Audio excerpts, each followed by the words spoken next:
I love it. Beautiful, I love beautiful. it, man. Super. Hey, guys and girls, our boy Uncle Johnny of Uncle Johnny's Hot Sauce, talented man, producer of this delicious hot sauce. Here you can see Uncle Johnny's. This stuff is boss. I love it. I absolutely love it. Johnny, tell us all a little bit about this sauce. What do we got in here? Well, it's based on some cayenne chilies. That's the main ingredient. Apple cider vinegar. Yeah, some red habaneros to give it a little kick. Tomato, garlic, all the good stuff. We tried to keep the heat pretty tame, actually. It's got a nice kick to it, but it's not meant to blow your face off. We wanted to kind of keep it sort of like an all-around table sauce to, you can put it on your pizza, you can put it on your pasta, your barbecue, whatever you want to do. So we're developing other ones, some fermented sauce and smoked and something with a bit more extra hot. But this is the first variety we've got now. And we are, up until now, we've been going just private production. I make it at a kitchen here at a Peruvian restaurant. And Peruvian restaurant?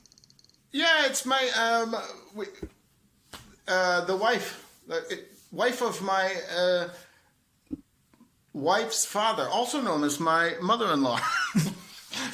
She's Peruvian, and so we had an in with that kind of crowd, and they have a restaurant here in Dusseldorf, and we were able to sometimes use the kitchen, and because we're very privately producing just for friends and family, and it's been getting out a bit more, and people starting asking, can I get some sauce? Can I get some sauce? And so we started talking with a producer and a distributor, and it's getting very soon, actually, this coming week, it's going to be the launch day for the, so it's pretty cool, because started doing it 2019, so just about 2 years ago. And at this time, I was happily touring and working, playing gigs, and we all know what happened to that in 2020. Whoa, just kicked my phone.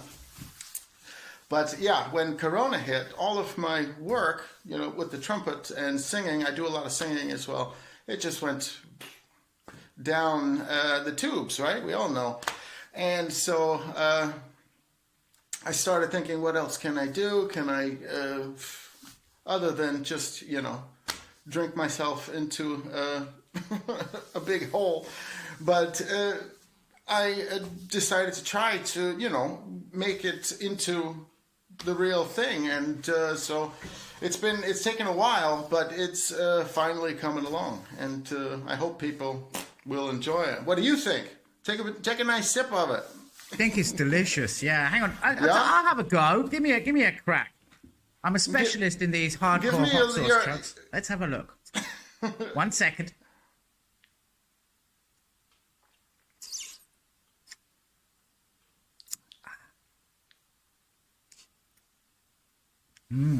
It's got a classic backburn, like the habanero always does. You've got it right up the back, coming in. It's not too heavy, the burn. It's really pleasant. It's kind of one of those everyday, every meal type burns, You could definitely be... Yeah. I could be... This isn't something that I'm just going to put on when I want to blow my tits off, This is like... No, yeah. No, this is really nice textured flavor. The garlic comes in as the first flavor. And then I've got it's a fruity vinegar in there, isn't it? It's apple cider, maybe. Apple cider, and it's got a little bit of apple juice too for the natural sweetness. So didn't want to put sugar itself, but just a bit of apple juice, just to It's very similar to us here at 420 Chilli. I tried a shit ton of different vinegars to find one, and fruit profiles, and I ended up with what I thought was the best, which was the also apple cider vinegar. I tend to use it unless the sauce needs to be a particularly light color, like a yellow color, for example. And if I'm going into the direction of a yellow color, like a white wine vinegar I'll use at that point in time, maybe, or maybe even a rice vinegar as well. Yeah, but with the apple juice thing, it's interesting because, see, I brew myself. I brew cider. Is what I do. Oh, really? Nice. Yes. Well, it's not cider, it's scrumpy. That's like the English farmer's version of cider. Yeah. And it's like fucking rocket fuel. I make it with champagne yeast, and so the champagne yeast goes. So the yeast keeps on producing alcohol until I get up to about 19 or 20% in the cider. So that stuff is wow. That will blow you. That's considered like a wine then at that point, or even a liqueur, right? Yeah. If I was selling it, I'd have to sell it as a wine, or certainly sell it maybe as a paint remover. I think what I would have to do. But then I use in a lot of my sauces. We have in our classic hot sauce, which is and in our smoked hot sauce, and in our Big Sun hot sauce, we also use cider. And so I know where you're coming from with that undertone of apple. It's a really helpful flavor, I find, in my way. I have a funny story about homemade cider. This was about 2004. I was on tour with a musical. I used to play the Broadway style musicals on tour around the States, bus and truck, and we were in Wisconsin, and the girlfriend that I had at the time was also from Wisconsin, and so we went to go meet their parents, and the parents owned an apple orchard, right? And they were wonderful people, really nice. We had great dinner, and we were only there for one night, because the tour had to move on the next day. And the father was like, I brew my own cider, and you want to try it? And he goes, of course. He brings this stuff up from the basement, gives me the big, it was absolutely horrid. I mean, like one of the worst things I've ever, but he's sitting there going, you like it? You like it? And I'm like, and I had to drink the entire, big pint and a half glass he gave me. Oh my God.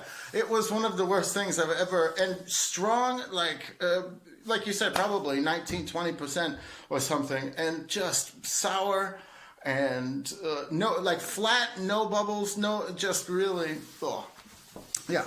Did you drink it all? Yes, I did. I was like, delicious. I love it. Respect to that, man. Fuck. It reminds me of my first ever time I brewed cider. Scrumpy, really. And see, I'm British, and as you know of British people, there's a lovely German joke about British people. It always makes me smile. The British people on holiday are very red, white, and blue. They're white in the morning, they're red in the evening, they're blue all the day. For those of you who aren't German speakers, in German, blue means drunk. It means being drunk. Yeah. And so, as a typical British drunken idiot, I decided when I did my first run of cider brewing to try and get a yeast that would give me a real fucking massive amount of alcohol in there. Yeah. And so I used the wrong yeast. I picked the wrong thing. Yeah. And what I used is called a turbo yeast.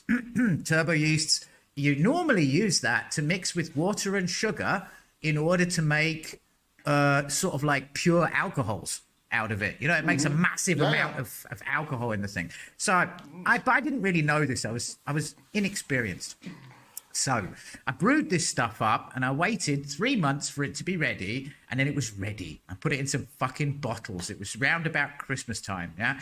And I couldn't wait. I was so excited after 3 months of waiting and planning and learning like a bloody idiot, And So my girlfriend, she was working. She came home. She was tired, and she was like, I said, hey, let's drink the cider together. Yay. And then she said, no, fuck that shit. I'm not going to be drinking that stuff. I'm going to go have a bath, and then I'm going to go to bed. I said, okay. So she hopped in the bath, and I opened up one of the half-liter bottles of cider, and I drank it, and it tasted like apple juice is what it tasted like. Yeah. And because it tasted like apple juice, that meant that I was thinking, oh, okay, great, fantastic. I've got no alcohol. Well, I thought lovely, but what I didn't realize is it was well over the 30% mark of alcohol. Yeah. Hey. And it was full of bubbles. Yeah. So I took this half liter and I drank that in less than 10 minutes. And then blank. Nothing. I remember nothing after that, yeah? And then I woke up on the floor outside of my bedroom with a pillow under my head and a bed cover on me. And I asked my girlfriend the next day, what the fuck? She said, I found you blacked out in the living room. I was worried about you, so I tried to carry you to bed, but you were so drunk I had to put you in the fucking doorway. And so I put a pillow down and give you a bed cover. And I was like, okay, shit, you know? It's stories like that make me happy I don't drink anymore. There you go. And then she told me that stuff goes in the toilet. No more of it to drink. Yeah. Promise me. And I said, okay, I promise. In the gas tank, that'll work. Also a good idea, yeah. So I said to her, I promise, I fucking promise. And then the next day, she went to a Christmas party, and I was supposed to be throwing it away. And I decided, oh, fuck it. Let's just try one more bottle before I throw it away. And so when I'm smoking cigarettes in the house, I can smoke cigarettes in the kitchen with the door a little bit open. Yeah, that's what's allowed for smoking in my house. Mm-hmm. And in order to have the smoke go out the door, I have to sit kind of on the kitchen counter, normally with my legs crossed, like a little Buddha with a cigarette in my mouth. Yeah. And I fucking sat down, got me a cigarette, got me this drink, and I thought, okay, let's have a go. So I had a little schluppy like that. Schluppy. Went to light my cigarette, and then nothing, blackout. And then I woke up. Yeah, and then I woke up with my girlfriend standing in front of me, and she was like this, you fuck, you promised you'd throw that shit away. And then I was like... It sounds like chloroform, not alcohol. It was more like chloroform, yeah. And then I said to her, no, I did throw it away. I didn't drink it. And she went, look at you. And then I looked at myself and I realized I'm still sitting with my legs crossed on the kitchen counter with an unlit cigarette dangling from my mouth and half a bottle of this shit in my hand. It was not the best idea, man. Not the best idea. But so tell us with the Broilers, when should we expect some more Broilers action from your band?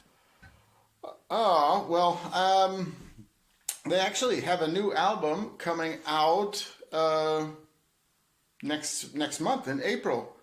And we were supposed to be touring all last year, Rockham Ring, Rockham Park, and a big...